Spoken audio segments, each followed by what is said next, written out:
B part third year में प्लेटो को आगे बढ़ते हुए प्लेटो की शिक्षा के सिद्धांत का अध्ययन करेंगे। जैसा पूर्व में हम प्लेटो के न्याय के सिद्धांत के बारे में, प्लेटो के साम्यवाद के सिद्धांत के बारे में अध्ययन कर चुके हैं और मैं बता रहा था कि प्लेटो की जो प्रमुख पुस्तक रिपब्लिक थी, उसमें आदर्श राज्य की परिकल्पना को साकार करने के लिए उन्होंने न्याय के सिद्धांत को, साम्यवाद के सिद्धांत को, आदर्श राज्य के सिद्धांत को और शिक्षा के सिद्धांत को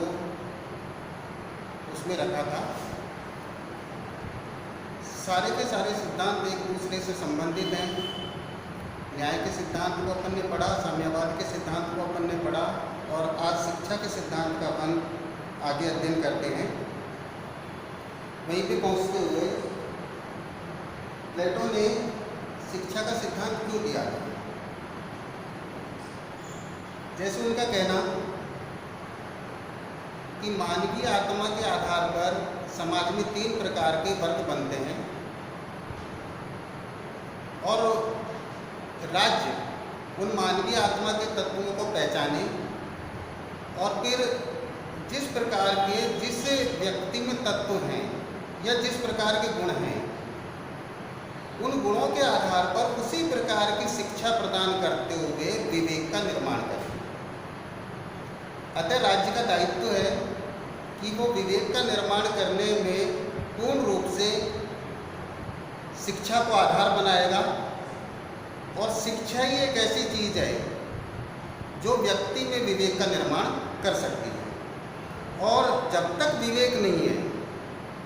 तब तक ना तो आदर्श राजा हो सकता है और ना आदर्श राज्य बन सकता है। अतः प्लेटो की रिपब्लिक में शिक्षा सिद्धांत का भी न्याय और साम्यवाद के सिद्धांत की तरह ही बहुत बड़ा महत्व है।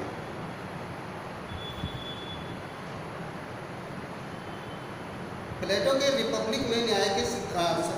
शिक्षा के सिद्धांत को महत्वपूर्ण बताते हुए आगे चलकर जीन जैक्विन रूसो नामक विचारक हैं, उन्होंने कहा था कि रिपब्लिक राजनीति पर लिखा ग्रंथ नहीं है, अपितु ये शिक्षा पर लिखी गई ऐसी उत्कृष्ट कृति है जिसे अब से पहले कहीं पर भी नहीं लिखा गया। इसी से अंदाजा लगाया जा सकता है कि प्लेटो की रिपब्लिक में शिक्षा का कितना बड़ा महत्व है। बार्कर का ये कहना कि शिक्षा व्यक्ति की मानसिक व्याधि को दूर करने का मानसिक उपचार है, अर्थात व्यक्ति में किसी प्रकार की कोई मानसिक व्याधि होती है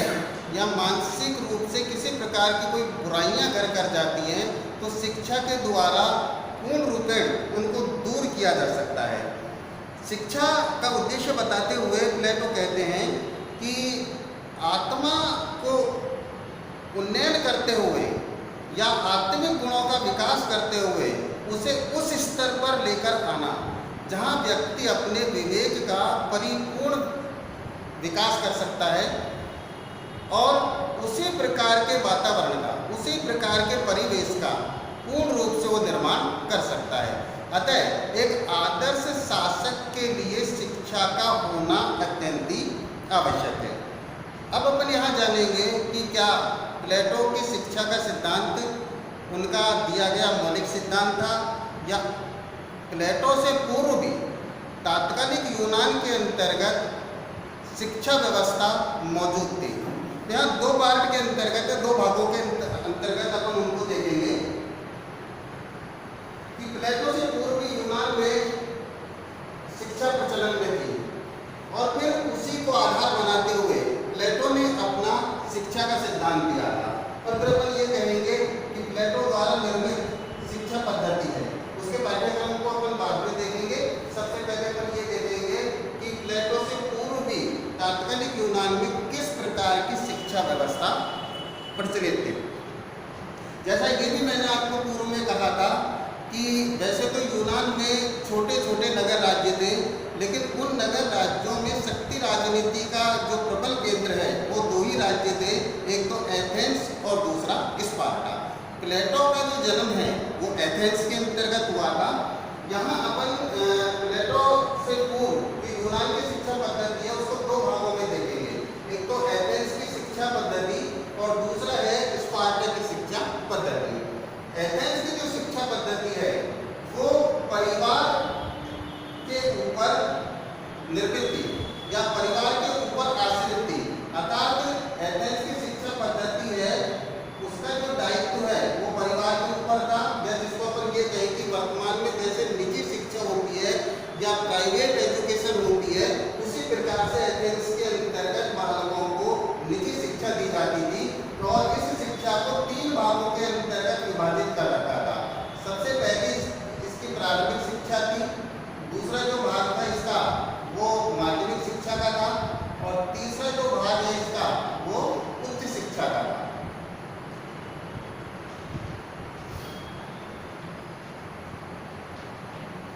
उधर तो दूसरी जो शिक्षा पद्धति थी वो स्पार्टा की थी, लेकिन यहाँ अंतर था इसमें, यहाँ एथेंस की शिक्षा पारिवारिक जिम्मेदारी थी तो स्पार्टा की शिक्षा है वो राज्य की जिम्मेदारी थी। स्पार्टा में होता यह था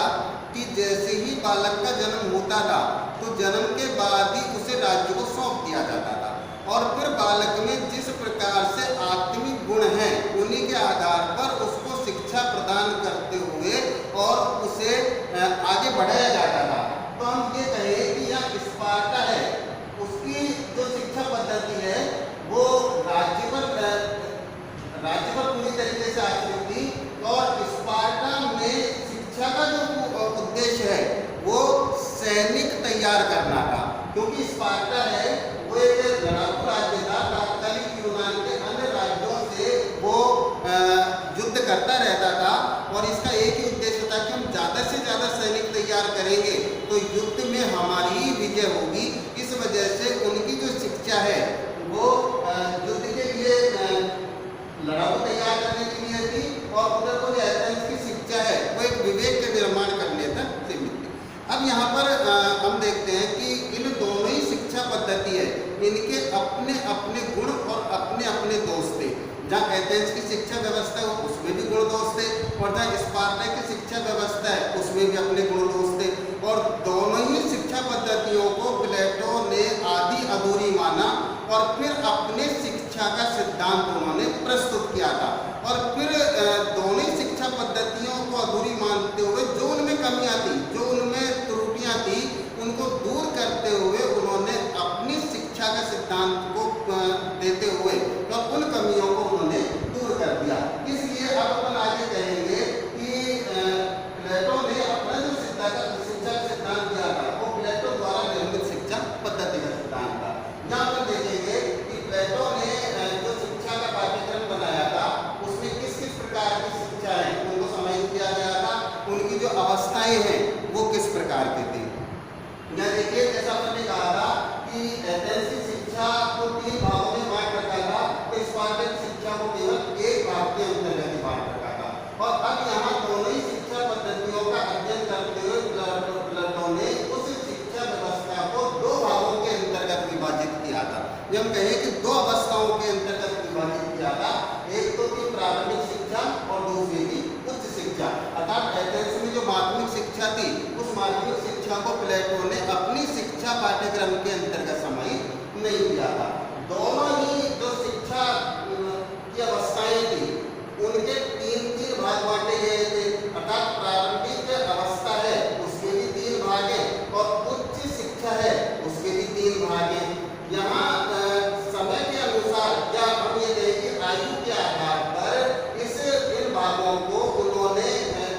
निश्चित किया था कि एक निश्चित आयु के आधार पर उसको उसी प्रकार की शिक्षा देनी चाहिए। यहाँ भी मैं आपको स्पष्ट कर दूं कि प्लेटो ने प्रत्येक अवस्था के अंतर्गत आयु के आधार पर उसी प्रकार के पाठ्यक्रम को क्यों रखा था, क्योंकि प्लेटो का ये मानना था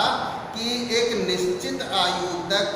बालक होता है या व्यक्ति होता है उसका जितना मानसिक विकास होता है वो उसी प्रकार की शिक्षा को मानसिक विकास के आधार पर समझ सकता है और फिर उसका उसी आधार पर वो अनुकरण कर सकता है। यानी कहने का तात्पर्य ये कि अगर एक बच्चे को हम दर्शन शास्त्र की शिक्षा देंगे तो कभी भी उस बच्चे के दिमाग में वो बात नहीं बैठेगी, क्योंकि उसका मानसिक विकास है वो इतना नहीं हो चुका होगा। इस वजह से हम उसी प्रकार की शिक्षा उसको दें जो उसकी आयु तक वो कैच कर सकता है, या उसका मानसिक विकास जितना होता है उसी प्रकार की उसको शिक्षा प्रदान करनी चाहिए। इसी आधार पर उन्होंने अपने इस पाठ्यक्रम को बनाया था और प्रारंभिक अवस्था में उन्होंने जो उसका प्रथम भाग है उसमें कहा था कि शिशु से लेकर 6 वर्ष तक की अवस्था तक जो बालक होता है उसको नैतिकता का ज्ञान प्रदान करना चाहिए।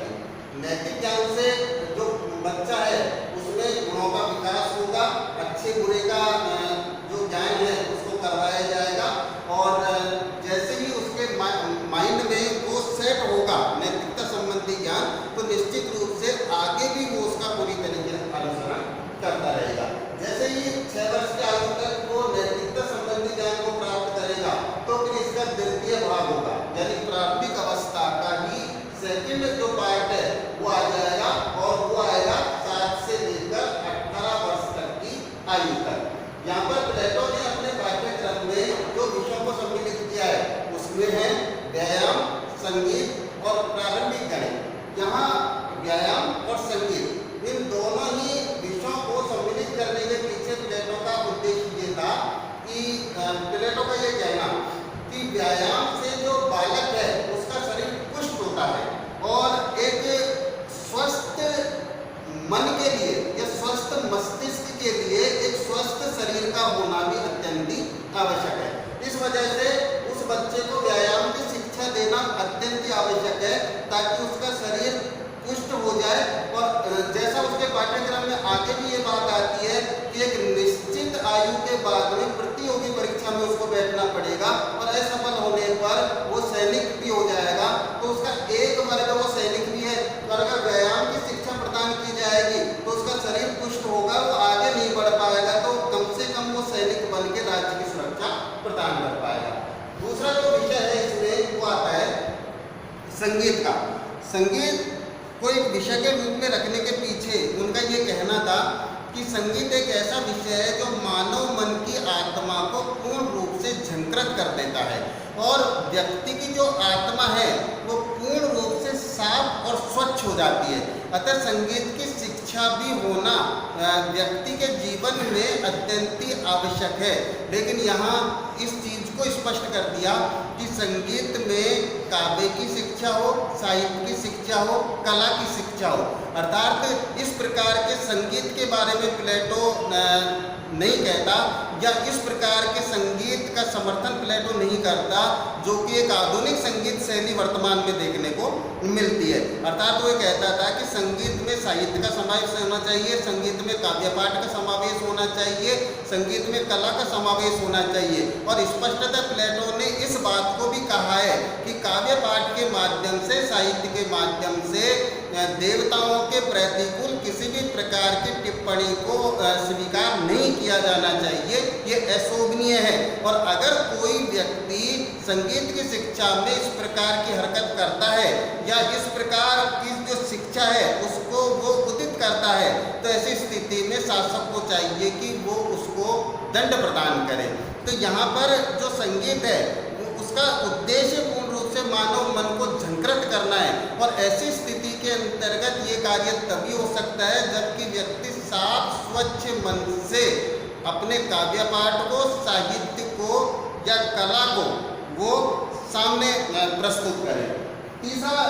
जो इसी भाग के अंतर्गत शिक्षा आती है वो आती है प्रारंभिक गणित की। प्लेटो का ये मानना था कि गणित एक ऐसा विषय होता है जिसमें तर्क होता है और वो मानव बुद्धि का पूर्ण रूपेण विकास कर सकता है। इस वजह से व्यक्ति को अपने जीवन में गणित की शिक्षा का ज्ञान अत्यंत रूप से होना चाहिए। तो यहाँ पर वो ये कहता है कि यहाँ 18 वर्ष की आयु तक बच्चे का मानसिक विकास इतना हो चुका होता है कि कम से कम वो प्रारंभिक गणित है उसका अध्ययन उसको करवाया जाना चाहिए और वो प्रारंभिक गणित को भी सीखे। अब यहाँ जो तीसरा वाला इसका भाग आता है प्रारंभिक अवस्था का, वो आता है 19 से लेकर 20 साल तक, अर्थात 2 वर्ष द्वारा उस व्यक्ति को युद्ध कला का ज्ञान सिखाया जाना चाहिए। प्लेटो के राज्य में 3 प्रकार के वर्ग हैं, एक तो विवेक, दूसरा साहस और तीसरा तृष्णा। जिनमें विवेक होता है वो शासक बनने के योग्य है, जिनमें साहस होता है वो सैनिक बनने के योग्य है, और जिनमें तृष्णा होती है वो उत्पादक वर्ग है। तो यहाँ पर साहस का होना भी अत्यंत आवश्यक है, क्योंकि विवेक तो शासन करेगा और साहस है जो सुरक्षा करेगा। तो ऐसी स्थिति में सुरक्षा के लिए युद्ध कला का ज्ञान भी होना अत्यंत ही आवश्यक है। तो यहाँ राज्य के द्वारा चाहिए कि 2 वर्ष तक वो उस व्यक्ति को उपरोक्त प्रकार की शिक्षा प्रदान करते हुए युद्ध कला का ज्ञान भी प्रदान करे। तो जैसे वो युद्ध कला का ज्ञान प्रदान कर लेगा, तो यहाँ पर अब जो तीनों भाग की शिक्षा है और जिस प्रकार का पाठ्यक्रम था, यहाँ प्लेटो ये कहता है कि अब एक प्रतियोगी परीक्षा उसका आयोजन किया जाएगा। अर्थात जिन्होंने प्रारंभिक अवस्था के तीनों ही भागों का ज्ञानार्जन कर लिया है, उन सारे के सारे जो विद्यार्थी हैं उनके बीच में एक कंपटीशन होगा, और इस कंपटीशन में जो सफल हो जाएंगे, पास हो जाएंगे, उन्हीं को प्लेटो उच्च शिक्षा प्रदान करने की बात कहता है। और जो असफल हो जाएंगे वो केवल सैनिक बनने के लायक हैं, अर्थात वो शासक बनने के लायक नहीं है, क्योंकि वो फेल हो गए या असफल हो गए और उनमें शासक बनने की योग्यता वो नहीं मानता है। तो यहाँ जैसे सफल हो गए, अब उनको यहाँ प्लेटो उच्च शिक्षा का पाठ्यक्रम है वो तैयार करता है और कहता है कि उच्च शिक्षा में भी 3 प्रकार के भाग होंगे। तो इनको वो आयु के आधार पर निश्चित करता है। जैसा मैं पूर्व में बता चुका हूँ कि एक निश्चित मानसिक आयु हो जाती है और मानसिक रूप से जितनी प्रबलता उसमें आ जाती है, तो उस प्रकार की शिक्षा को ग्रहण करने में वो सक्षम हो जाता है। इस वजह से अब यहाँ उच्च शिक्षा के पाठ्यक्रम में जो विषय आएंगे वो विषय भी अपने आप में काफी विशिष्ट होंगे। तो उच्च शिक्षा में भी 3 भाग बनाए हैं। प्रथम जो भाग है वो यहाँ 20 वर्ष तक की आयु शिक्षा प्राप्त व्यक्ति जो सफल हो जाता है वो 10 वर्ष तक, प्रथम 10 वर्ष तक अर्थात 21 वर्ष से लेकर 30 वर्ष तक की आयु तक वो तर्कशास्त्र का ज्ञान अर्जन करेगा, दर्शन शास्त्र का ज्ञान अर्जन करेगा और उच्च गणित का ज्ञान अर्जन करेगा। अर्थात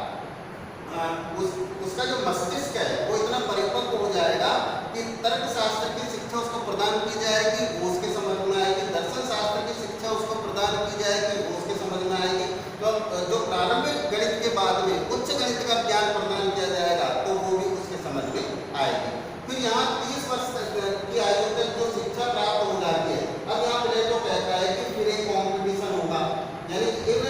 जो विद्यार्थी हैं इनके बीच फिर एक कॉम्पिटिशन होगा ताकि उसको आगे 5 साल की शिक्षा प्रदान करवा दी जाए। अब यहाँ पार्ट सेकेंड अर्थात हायर एजुकेशन का पार्ट सेकेंड यहाँ चालू होगा और इसमें जो एज होगी वो 31 से लेकर और 35 तक होगी। यहाँ 5 साल की जो शिक्षा प्रदान की जाएगी उसमें द्वंद्ववाद की शिक्षा, जिसमें अपने गुरु सुकरात के द्वारा जो बच्चों को शिक्षा दी जाती थी कि वाद, प्रतिवाद और संवाद के माध्यम से सत्य के ज्ञान तक पहुंचना है। तो वो जो डायलेक्टिक थ्योरी होगी, यानी कि द्वंद्वादी जो पद्धति होगी उसके आधार पर शिक्षा प्रदान कर दी जाएगी ताकि वो सत्य के ज्ञान को प्राप्त कर सके। और उसी के साथ साथ में जो सेकंड स्टेज पे दर्शन शास्त्र की शिक्षा थी उसको उन्होंने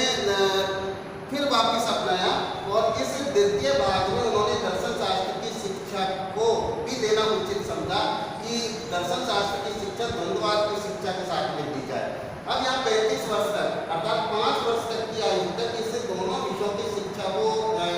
जब विद्यार्थी ले लेंगे या व्यक्ति ले लेगा तो फिर यहाँ वापिस कॉम्पिटिशन होगा और जो कॉम्पिटिशन में सफल हो जाएंगे उनको 15 वर्ष तक यानी कि थर्ड स्टेज का चालू हो जाएगा 36 से लेकर 50 आयु तक 15 वर्ष तक शासन का व्यावहारिक ज्ञान लेना भी अत्यंत आवश्यक है। अब यहाँ पर फिर शिक्षा को देखें कि एक तरीके से जब हम सैद्धांतिक और व्यावहारिक शिक्षा की बात करें तो 2 प्रकार की शिक्षा तो यहाँ पर हो गई। तो प्लेटो की जो सैद्धांतिक शिक्षा है वो तो 0 से लेकर 35 वर्ष तक है और प्लेटो की जो व्यावहारिक शिक्षा है वो 36 से लेकर 50 वर्ष तक है। अब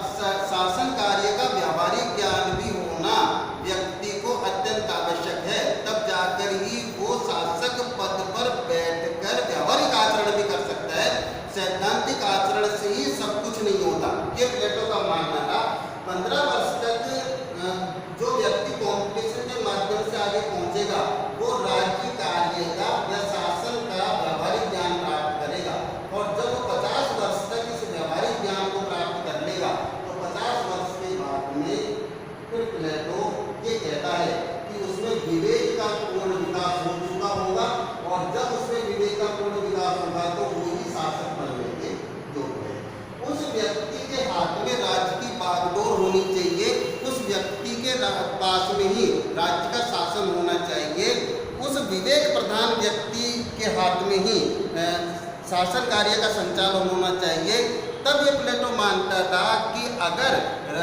राज्य का शासन किसी विवेकवान व्यक्ति के हाथ में होगा तो विवेक के आदेश ही कानून होंगे, और विवेक बोलेगा और विवेक किसी प्रकार की कोई गलती नहीं करेगा। फिर मैं वही रेफरेंस आपको देता हूँ कि प्लेटो ने इतना बड़ा जो चिंतन किया था वो इस वजह से किया था कि उनके गुरु सुकरात की विष देकर हत्या करवा दी गई थी, और इस घटना का प्लेटो के मन और मस्तिष्क पर गहरा आघात लगा था, और उनका ये मानना था कि इस प्रकार के मनीषी रत्न को इस वजह से हाथ धोना पड़ा है यूनान से कि शासक में कमी थी। अगर शासक के पास में विवेक होता तो इस प्रकार की गंभीर त्रुटि है वो उसको नहीं करता, अतः शासक में विवेक होना ही चाहिए। और विवेक शासक के पास में तब आएगा जब एक निश्चित शिक्षा होगी, और उस शिक्षा के माध्यम से ही वो उस विवेक को प्राप्त करने की बात कहता है। यहाँ मैं फिर स्पष्ट कर दूं कि प्लेटो है वो शिक्षा के साथ में राज्य में न्यायिक व्यवस्था को भी बनाए रखना चाहता है, अर्थात उसका ये भी कहना कि प्लेटो की जो शिक्षा है वो जब हम वर्गों को बांटते हैं तो वैसे तो उनके 3 वर्ग हैं, लेकिन फिर मोटे रूप से वो वर्ग 2 ही हो जाते हैं। एक तो हो जाता है संरक्षक या अभिभावक वर्ग, और दूसरा हो जाता है उत्पादक वर्ग। संरक्षक वर्ग में वो विवेक और साहस को लेता है, और उत्पादक वर्ग में वो उत्पादक वर्ग को लेता है जिसमें शिल्पी हैं, कारीगर हैं, मजदूर हैं, बढ़ई हैं, व्यापारी हैं आदि जो वर्ग हैं वो उत्पादक वर्ग हो जाता है। तो यहाँ पे प्लेटो अपनी शिक्षा है उसे अभिभावक वर्ग या संरक्षक वर्ग को देने के लिए ही तैयार है। लेकिन एक चीज़ यहाँ स्पष्ट उन्होंने कर दी कि अगर समाज में जो वर्ग होते हैं उसमें स्त्री और पुरुष दोनों को शिक्षा प्राप्त करने का समान अधिकार है, अगर एक पुरुष में आत्मीय गुण हैं और स्त्री में भी उसी प्रकार के आत्मीय गुण हैं तो उसको भी शासक बनने का अधिकार है। तो उसकी आत्मिक गुण को देखते हुए राज्य को चाहिए कि वो उसी प्रकार की शिक्षा उसको प्रदान करे, और अगर उसी प्रकार की शिक्षा उसको प्रदान हो जाएगी तो एक स्त्री भी शासक के पद पर विराजमान हो सकती है, और वो भी एक न्यायपूर्ण आचरण शासक के पद पर कर सकती है। फिर हम ये कहें कि वो एक दार्शनिक राजा है या दार्शनिक शासक है। तो इस आधार पर प्लेटो ने अपनी जो शिक्षा का पाठ्यक्रम उसको बनाया था ताकि शिक्षा के माध्यम से एक विवेक को प्राप्त किया जा सके, शिक्षा के माध्यम से विवेक का विकास किया जा सके, शिक्षा के माध्यम से विवेक का विस्तार किया जा सके, शिक्षा के माध्यम से विभिन्न प्रकार की कमियां हैं, त्रुटियां हैं, उनको दूर किया जा सके। और अगर शिक्षा के माध्यम से विवेक को प्राप्त किया जाएगा तो उस राज्य के अंतर्गत न्याय भी बना रहेगा, और अगर शिक्षा के माध्यम से व्यक्ति आगे बढ़ेगा और विवेकवान शासक के पद पर आसीन होगा तो निश्चित रूप से वो अपने साम्यवाद के सिद्धांत को भी अपना पाएगा, जिसमें उन्होंने 2 ही प्रकार की बात कर दी कि एक शासक को परिवार से भी दूर रहना चाहिए और पत्नी से भी दूर रहना चाहिए। तो दोनों ही आचरणों को तब कर पाएगा जबकि वास्तव में उसका भौतिक विकास हो चुका होगा, और उसके पीछे वो तर्क देखेगा कि मैं एक साधु सन्यासी का जो जीवन जी सकता हूँ इसके पीछे उद्देश्य क्या है, अर्थात एक सूक्ष्म परिवार से ज़्यादा मुझे एक वृहद परिवार का दायित्व सौंपा गया है, तो मुझे उस वृहद परिवार की जो आकांक्षा है उस पर सकुशल पूर्वक खरा उतरना चाहिए, और उसी जिम्मेदारी को मुझे पूर्ण रूप से निभाना चाहिए। इस वजह से प्लेटो ने अपनी शिक्षा का सिद्धांत दिया था और इस प्रकार की शिक्षा का